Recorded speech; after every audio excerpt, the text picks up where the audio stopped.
Hello and welcome to this video.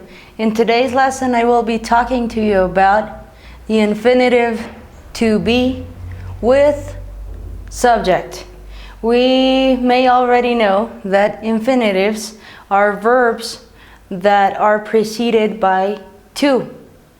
To run, to write, to wish, those are infinitives. And today we are going to talk about this particular one, to be, with a subject. We have a very interesting fact here. It says that when the infinitive verb to be has its own subject, the pronoun that follows it works as the object of the verb. And I have 4 examples here written on the board. I will be explaining to you one by one. The first one says, Tina wanted him to be her husband. To be her husband. So, husband here is the subject of the infinitive. That is why we are using an object pronoun, her.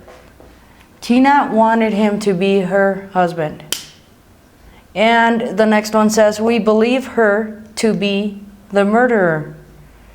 The murderer here is working as the subject of the infinitive.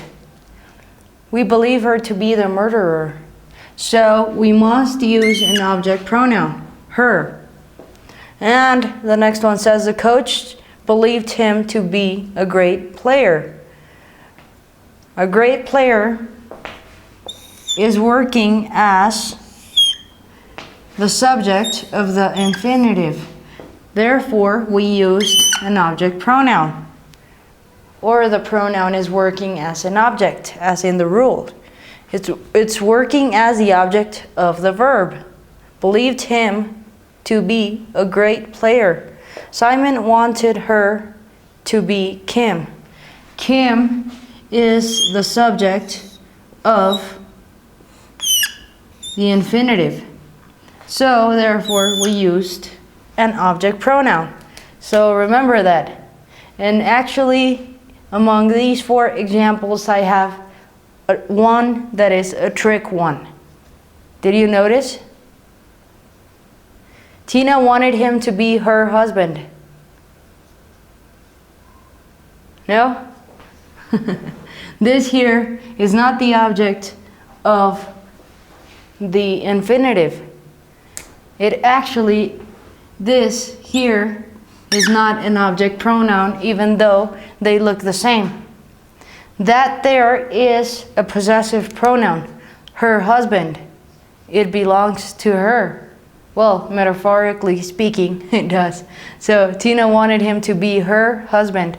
It is not working as an object pronoun. It is working as a possessive pronoun. Sometimes we have to be careful with the context of the sentences because we confuse object pronouns with possessive pronouns. So you have to be very careful. She wanted him to be her husband. So here, the object of this sentence here is this, the object pronoun, wanted him. Wanted him. And this together is working as the subject, her husband. Tina wanted him to be her husband. All right? So don't get confused with these little things we have in sentences sometimes. They get a little bit confusing. But we will be working through this topic together so that you avoid all those confusions. Now you are going to help me identify the object of the verb, which is usually an object pronoun when we are using the infinitive to be. All right? So the first one says, we want her to be her maid of honor. As you can see, these 2 words look exactly the same. These 2 pronouns look exactly the same, but one of them is working as an infinitive, as a subject of the infinitive, and the other one is working as the object. So, we want her to be her maid of honor. Her maid of honor. Which one do you think is the object pronoun? This one, right? No, it's this one. Why? Because this here, her maid of honor, is working as a subject, while this one here is working as the object. So that is the object pronoun in the sentence. The next one says, they thought her to be the best cheerleader. They thought her to be the best cheerleader. This is very, very simple. Since we see the only object pronoun here, we know that this is the object of the infinitive. And the best cheerleader would be the subject of the infinitive. Object and subject.